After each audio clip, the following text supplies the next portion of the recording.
దసరా నాడు ఎల్బీ స్టేడియంలో పెద్ద ఎత్తున పండుగ చేస్తాము, డిఎస్సి అభ్యర్థులకు నియామక పత్రాలు ఇచ్చి సంబరంగా ఇంటికి పంపిస్తామని సీఎం సార్ అనే కదా. ఇప్పుడు బస్సుల మంత్రి పొన్నం సార్ కూడా దసరా నాడు రైతులకు మంచి ముచ్చట చెప్తాము అంటున్నాడు. అంత మంచి ముచ్చట ఏంటిదే అంటారా? ఆయన మాటలనే ఈనుండ్రి. 2 లక్షల పైన కొద్దిగా ఆగినాయి.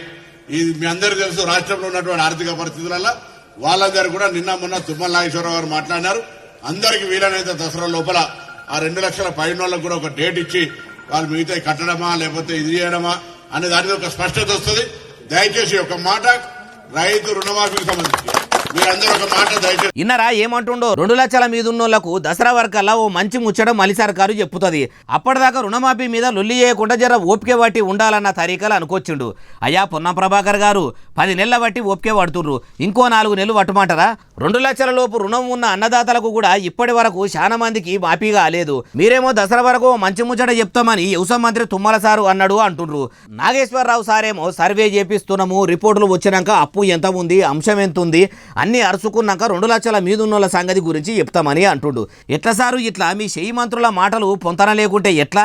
ముఖ్యమంత్రి సార్ది ఓ మాట, వ్యవసాయ మంత్రిది ఓ మాట, తమరిది ఓ మాట. మార్పు కోరుకున్న పబ్లిక్ ను ఎవల మాట నమ్మమంటారు? పైసలకు తక్లీఫ్ ఉన్నదా అంటురు. మరి అసొంటప్పుడు ఎందుకు సారు మూసీ నదిని మంచిగా చేస్తామనుడు, లక్షల కోట్లు ఖర్చు పెట్టుడు, రైతులకు రుణమాఫీ చేసేందుకు పైసలు లేవు గాని మూసీ నదిని మంచిగా చేసేందుకు ఉన్నాయా? కోట్ల రూపాయలు సీఎం రిలీఫ్ ఫండ్ పేరు మీద వచ్చాయి కదా, ఆ పైకం కూడా ఏమైనట్టు? ఏమో సార్ ఏమన్నా అంటే అంటారు గాని రుణమాఫీ హామీ మిమ్మల్ని ఎవరు ఏమన్నారు? ఎందుకు మాటిస్తిరి, ఎందుకు ఇట్లా మాటలతోని మభ్యపెట్టబడితిరి అంటుర్రు ఈ ముచ్చటిన్నోళ్ళు.